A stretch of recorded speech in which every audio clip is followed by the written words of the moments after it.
Zephaniah chapter 2, verse 3, and chapter 3 verses 12 to 13.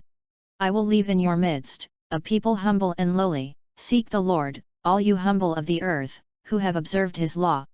Seek justice, seek humility, perhaps you may be sheltered on the day of the Lord's anger. But I will leave as a remnant in your midst a people humble and lowly, who shall take refuge in the name of the Lord, the remnant of Israel. They shall do no wrong and speak no lies, nor shall there be found in their mouths a deceitful tongue. They shall pasture and couch their flocks with none to disturb them. The word of the Lord. As you know, the Bible has a list of major and minor prophets. What is the difference? A major prophet wrote far more than the minor prophet, to which Zephaniah is one. Keep in mind that we are not talking about the importance of the work, just the length of the work itself. Verse 1, the word of the Lord which came to Zephaniah. In the days of Josiah the son of Ammon, king of Judah. Josiah reigned for 31 years from 641 to 609 BC.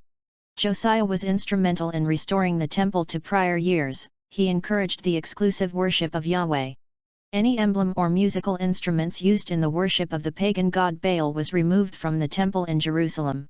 Josiah had pagan priests executed, and even had the bones of the dead priests of Bethel exhumed from their graves and burned on their altars. Josiah also reinstituted the Passover celebrations.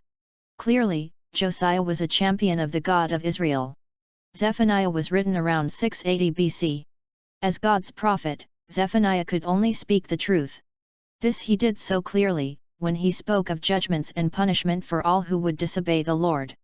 God's awful wrath would sweep away everything in the land and destroy it.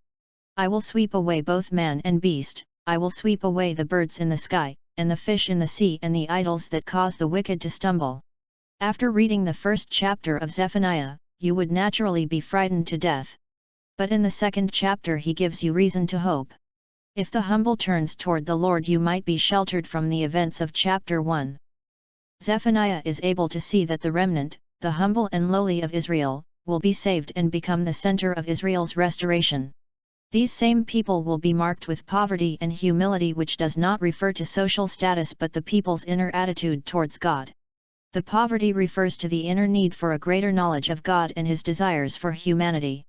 The humility refers to the people's acknowledgement of God's greatness.